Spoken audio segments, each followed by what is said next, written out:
दोस्तों इस वीडियो में बात करेंगे सिविल सर्विसेज प्रीलिम्स एग्जाम 2021 में आए हुए इन्वायरमेंट एंड इकोलॉजी के सेक्शन की।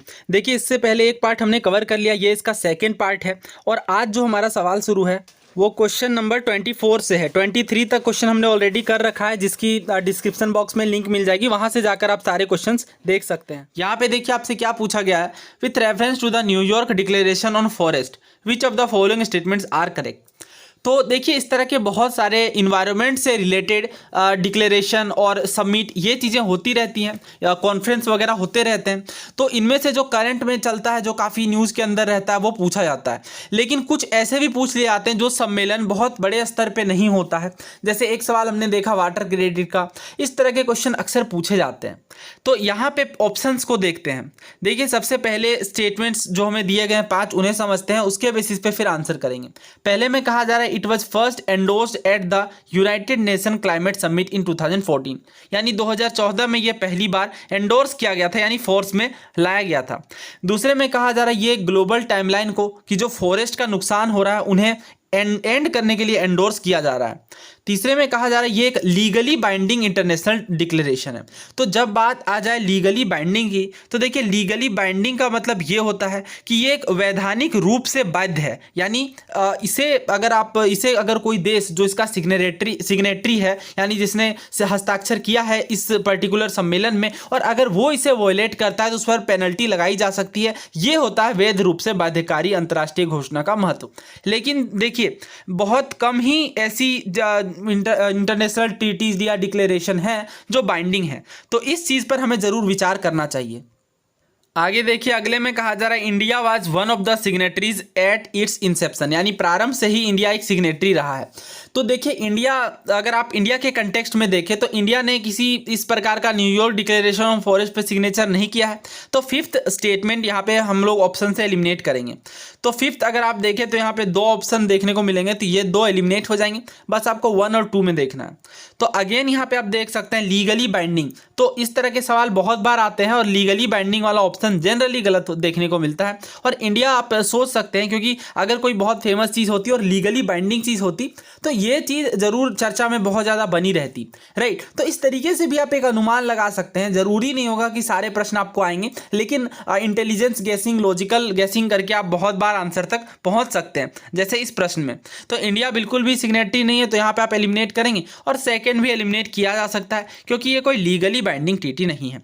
तो इस तरीके से हमारा आंसर 2 को एलिमिनेट करेंगे, 5 को एलिमिनेट करेंगे, और हमारा आंसर यहाँ पे निकल करके 3 और 5 को एलिमिनेट करने के बाद यहाँ पे देखिए 3 देखने को मिल रहा है और यहाँ पे 5, तो एक ही आंसर बचता है ऑप्शन ए 1, 2 एंड 4। इसका मतलब ये है कि हाँ ये बात बिल्कुल सही है, ये पहली बार इंडोर्स किया गया यूएन क्लाइमेट समिट में।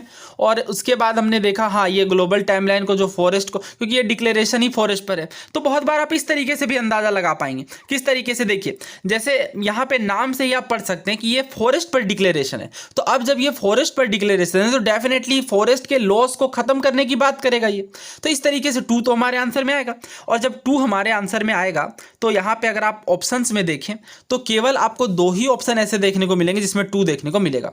तो अब इसका मतलब यह है कि केवल ए या डी में आंसर होगा। अब यहां पे आप देख सकते हैं इंडिया अगर सिग्नेटरी नहीं है, जैसे आप इसे एलिमिनेट करेंगे आंसर निकल करके आ जाएगा। या केवल अगर आप पहला स्टेटमेंट भी सोच पाएंगे कि ये यूएन क्लाइमेट समिट के टाइम पे एंडोर्स किया गया, तो इससे भी आप अंदाजा लगा लेंगे। तो यही बात मैं कहता हूं, एलिमिनेशन बहुत ज्यादा हेल्प करती है।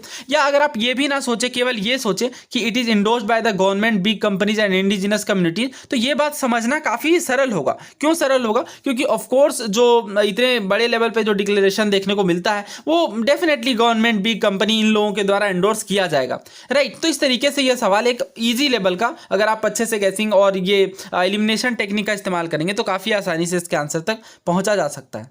अगला सवाल देखिए, मैग्नेटाइट पार्टिकल जो कि suspected to cause neurodegenerative problems are generated as environmental pollutants. इसका क्या मतलब है कि जो मैग्नेटाइट के पार्टिकल्स हैं उनका ये सस्पेक्ट किया जाता है कि ये न्यूरोडिजेनरेटिव प्रॉब्लम को जनरेट करते हैं। और इनमें से कौन कौन से इन्वायरमेंटल पॉल्यूटेंट्स के रूप में मैग्नेटाइट पार्टिकल्स देखने को मिलते हैं? क्या मोटर व्हीकल्स के ब्रेक में, क्या मोटर व्हीकल्स के इंजन में, क्या माइक्रोवेव स्टोव में ये देखने को मिलते हैं, क्या पावर प्लांट में, या टेलीफोन लाइन्स में? तो ऐसे सवालों में 99% चांसेस होते हैं कि आंसर हमारा सभी होता है। क्यों? क्योंकि अंदाज़ा लगा पाना कि किस चीज़ से इस तरह का, क्योंकि अगर आप देखें तो मोटर व्हीकल के ब्रेक में भी डेफिनेटली कुछ ना कुछ पॉल्यूटेंट्स होंगे, खास करके मैग्नेटाइड वगैरह जो बहुत लेस लेवल पे जो चीज़ें देखने को मिलती हैं। तो इस तरीके से काफ़ी आसानी से, क्योंकि पावर प्लांट में तो बहुत सारे पार्टिकल्स जनरेट होते हैं और निकल करके आते हैं जो कि इन्वायरमेंटल पॉल्यूटेंट्स का नाम कहलाते हैं। तो इस तरीके से अगर आप इन्हें आंसर में रखेंगे तो इसका उत्तर हो जाएगा ऑप्शन डी। यहाँ पे सारी ही चीज़ें शामिल हैं। नेक्स्ट क्वेश्चन देखिए, ये डिफिकल्ट क्वेश्चन था क्योंकि ये फैक्चुअल अगर आप देखें तो ये डायरेक्टली किसी बुक में कवर्ड नहीं मिलेगा। ऑप्शन है हमारे पास, पहले सवाल पूछा जा रहा है कि कौन सा फिल्टर फीडर है। फिल्टर फीडर का मतलब क्या होता है? फिल्टर फीडर का अगर हिंदी अर्थ आप देखें तो इसका मतलब होता है निस्यंदक भोजी। ये अद्भुत लेवल का यहाँ पे हिंदी ट्रांसलेशन आप देख सकते हैं। फिल्टर फीडर का मतलब समझाता हूँ। तो दोस्तों, फिल्टर फीडर वैसे ऑर्गेनिज्म होते हैं जो कि स्टैंडिंग फूड पार्टिकल्स को वाटर से खा करके यहाँ से साफ करने का काम करते हैं समुद्रों को, राइट। तो फिल्टर फीडर में हमारे ऑप्शंस में से आपको ऑयस्टर देखने को मिलेगा, जिसे हिंदी में सीप कहते हैं या सीपी कहते हैं। तो इसका उत्तर भी ऑप्शन सी ऑयस्टर है। और in case of which one of the following biogeochemical cycles the weathering of rocks is the main source of release of nutrients to the enter of cycle, यानी निम्नलिखित में से कौन से बायोजियोकेमिकल साइकिल में जो रॉक्स की वेदरिंग है वो एक इंपॉर्टेंट सोर्स है न्यूट्रिएंट की रिलीज का। तो देखिए, अगर आप बात करें वेदरिंग ऑफ रॉक्स की, तो अभी हमारा ज्योग्राफी का जो सेशन चल रहा है वहाँ पे हमने चैप्टर 6 के अंदर काफ़ी डिटेल में रॉक्स की वेदरिंग पर बात की कि जब रॉक्स एक्सोजेनिक फैक्टर्स के कारण छोटे छोटे टुकड़ों में बढ़ जाते हैं तो वो कहलाती है वेदरिंग। और इस तरीके से इस क्वेश्चन के सोर्स की बात करें दोस्तों, ये क्लास 12th बायोलॉजी का चैप्टर 14 इकोसिस्टम है। ये चैप्टर इतना ज़्यादा इंपॉर्टेंट है कि केवल इसी पेपर के अंदर 2-3 सवाल आपको केवल इसी चैप्टर से देखने को मिलेंगे। दोस्तों, इसी चैप्टर में आपको अलग अलग तरीके के बायोजियोकेमिकल साइकिल्स देखने को मिलेंगे। तो एक अलग से वीडियो बना करके मैं सभी तरह के अलग अलग जो बायोजियोकेमिकल साइकिल्स होते हैं वो कवर कर लूँगा।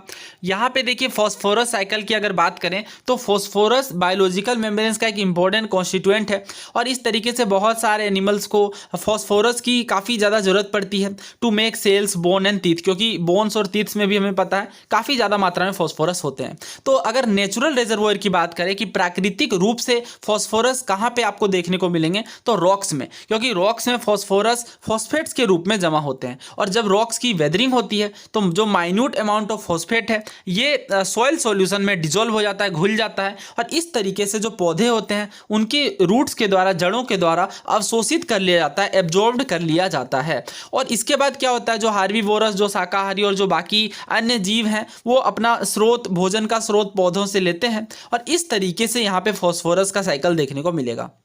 तो यहाँ पे आप स्पष्ट रूप से पढ़ सकते हैं, रॉक्स के वेदरिंग की बात की जा रही है तो इसका सही उत्तर है फॉस्फोरस साइकिल। देखिए, क्लास 12th बायोलॉजी के कुछ चैप्टर काफ़ी ज़्यादा इंपॉर्टेंट है जो आपको हर हाल में पढ़ने हैं। तो अगर आप चाहेंगे साइंस एंड टेक की पूरी प्रिपरेशन को लेकर के कौन कौन से सोर्सेज फॉलो करने हैं, रिविजन वगैरह, तो आप कॉमेंट बॉक्स में लिख सकते हैं। मैं एक सेपरेट वीडियो बना दूंगा for civil services, how to prepare for science and tech. अगला प्रश्न देखिए, आपसे डेट्रीवोर्स के बारे में पूछा जा रहा है कि निम्नलिखित में से कौन से डेट्रीवोर्स हैं। और स्टेटमेंट्स में आप देख सकते हैं earthworm, jellyfish, millipedes, sea horse या वुडलाइस। डेट्रीवोर्स का हिंदी अनुवाद दिया गया है अपरदहारी। तो अगेन आ चुके हैं हम लोग क्लास 12 बायोलॉजी के चैप्टर 14 इकोसिस्टम में।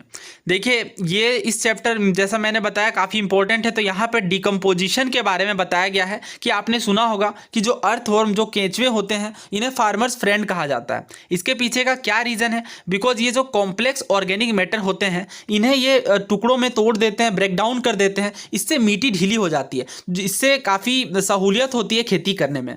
तो ये जो प्रोसेस है बेसिकली कॉम्प्लेक्स ऑर्गेनिक मैटर को इनऑर्गेनिक सब्सटेंस जैसे कार्बन डाइऑक्साइड, वाटर, इन चीज़ों में जो तोड़ने का, जो ब्रेक डाउन करने का काम होता है उसे डिकम्पोजिशन कहते हैं। और जो डेड प्लांट्स बच जाते हैं, जैसे सूखे पत्ते हो गए, जो बार्क हो गए, जो फूल हो गए और जो एनिमल्स के डेड रिमेन्स हो गए, ये सभी चीज़ें मिला करके डेट्रिटस कहलाती हैं। अब डेट्रिटस क्या है? ये एक रॉ मटेरियल है डिकम्पोजिशन का। तो ये आप समझ पा रहे हो कि हाँ, जब पौधे सूखने लगते हैं और जो बाकी पत्ते, जो ऑर्गेनिक मटेरियल है, ये जब ब्रेक डाउन होने लगता है तो ये डेट्रिटस कहलाता है। और डेट्रिटस को फीड करने वाले डेट्रीवोर्स कहलाते हैं। तो detritivores example earthworm break down detritus into small pieces, यानी जो पत्ते वगैरह जो सड़ गल रहे हैं वो बेसिकली ब्रेक डाउन करने का काम किया जाता है डेट्रीवोर्स के द्वारा और इस प्रक्रिया को फ्रेगमेंटेशन कहते हैं। तो डेट्रिटस क्या है? डेट्रीवोर्स के विषय में समझ लीजिए। डेट्रीवोर्स एक हेट्रोट्रॉफिक एनिमल्स होते हैं जो कि डेड पार्टिकुलेट पे फीड करते हैं, राइट। जैसे क्रेब्स हो गए, स्नेल्स हो गए, अर्थवॉर्म, डंग बीटल्स हो गई, फ्लाइज हो गई।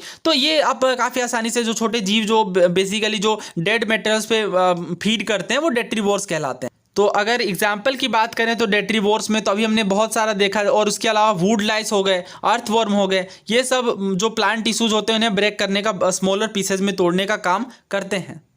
तो अब हम लोग सवाल पे आते हैं दोबारा। Earthworms, jellyfish, millipedes, sea horse या वुड लाइस, इनमें से हमें चुनना है। तो इसका हिंदी मतलब भी अगर आप देखें तो केंचुआ, जेलीफिश, सहस्त्रपादी, समुद्री घोड़ा, कास्टयूका। तो ये वुड लाइस का गजब का अनुवाद दिया गया है, कास्टयूका। तो बेसिकली जो लकड़ी पर फीड करते हैं, जो वुड लाइस होते हैं, उसकी बात की जा रही है।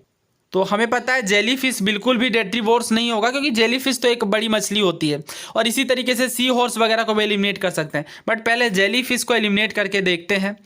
तो अगर आप केवल जेलीफिश को एलिमिनेट कर रहे हैं तो उत्तर आपका आ जा रहा है 1, 3 और 5। तो 1, 3 और 5 में अर्थवर्म, मिलीपीड्स और वुड लाइस, ये तीनों शामिल हैं। तो बिल्कुल सही है, हमारा आंसर 1, 3 एंड 5 ओनली होगा।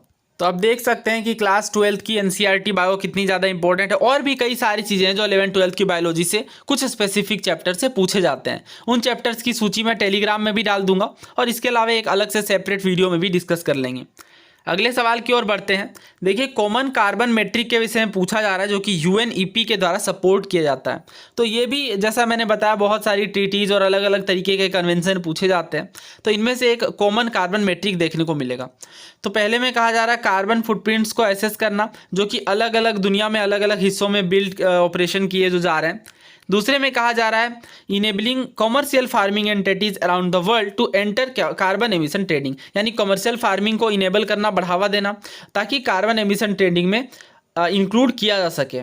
तीसरे में कहा जा रहा है कि enabling government to assess the overall carbon footprint caused by their country, यानी सरकार को इनेबल करना कि वो अपने देश में ओवरऑल कार्बन फुटप्रिंटिंग को एसेस कर सके, मूल्यांकित कर सके। चौथे में कहा जा रहा है ओवरऑल कार्बन फुटप्रिंट को एसेस करना, यानी उसका पता लगाना, caused by the use of fossil fuels by the world in a unit time, एक यूनिट टाइम में फॉसिल फ्यूल्स के द्वारा। तो दोस्तों, इसका सही आंसर है ऑप्शन ए, कार्बन फुटप्रिंट्स को of the building operations around the world, उसे एसेस करना। तो इसका अगर आप बेसिकली मतलब समझें तो संपूर्ण विश्व में निर्माण कार्यों के कार्बन पदचिह्न का आकलन करने के लिए। तो जो पूरी दुनिया में अलग अलग तरीके की एक्टिविटीज चल रही हैं, निर्माण कार्य चल रहे हैं, यानी बिल्डिंग ऑपरेशन चल रहे हैं, उसे एसेस करने के लिए कॉमन कार्बन मेट्रिक की शुरुआत यूएनईपी के द्वारा की गई। तो इसका सही आंसर है ऑप्शन ए। और ये देखिए, करंट अफेयर से एसोसिएटेड, जैसे मैंने बताया, बहुत सारे सवाल आते हैं। तो अगर आपने पढ़ा होगा तो इसे आप आंसर कर सकते हैं। अगला क्वेश्चन देखिए, पूछा जा रहा है कि निम्नलिखित में से कौन से स्पीसीज, कौन से जीव सिम्बायोटिक रिलेशनशिप को बाकी ऑर्गेनिज्म के साथ स्थापित कर सकते हैं। तो दोस्तों, क्लास 8 एनसीईआरटी से ही आपको देखने को मिल जाएगा। यहाँ पे बात की जा रही है सिम्बायोटिक रिलेशनशिप की। देखिए, यहाँ पे दलहनी फसलों की बेसिकली बात की जा रही है कि जो राइजोबियम है वो अपना भोजन नहीं बना सकते। इस पर हम लोग कभी सेपरेट से जरूर बात करेंगे, क्योंकि ये काफ़ी ज़्यादा इंपॉर्टेंट है।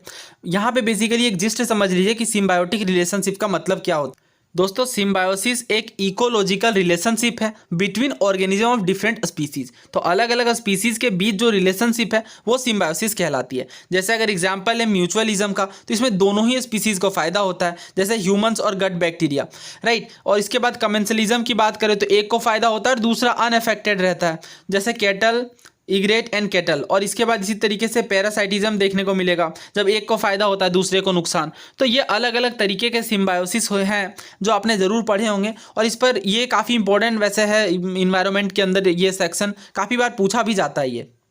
तो दोस्तों देखिए, यहाँ पे आपको ध्यान रखना है कि फंजाई और एल्जाई के बीच जो रिलेशनशिप देखने को मिलती है वो कहलाती है लाइकेंस। सिविल सर्विसेज में 2 बार पूछा गया है कंटिन्यूअसली, तो ये काफ़ी इंपॉर्टेंट है। और इस तरीके से काफ़ी आसानी से आप अंदाज़ा लगा सकते हैं कि हमारे उत्तर में 2 जरूर आएगा। इस तरीके से हमारा ऑप्शन सी एलिमिनेट होता है। और देखिए, यहाँ पे सारी ही बिल्कुल नाइडेरिया और निडेरिया, फंजाई, प्रोटोजोआ, ये सभी सिम्बायोटिक रिलेशनशिप को शो करते हैं। तो इस तरीके से यहाँ पे हमारा इन्वायरमेंट और इकोलॉजी का सेक्शन कंप्लीट होता है।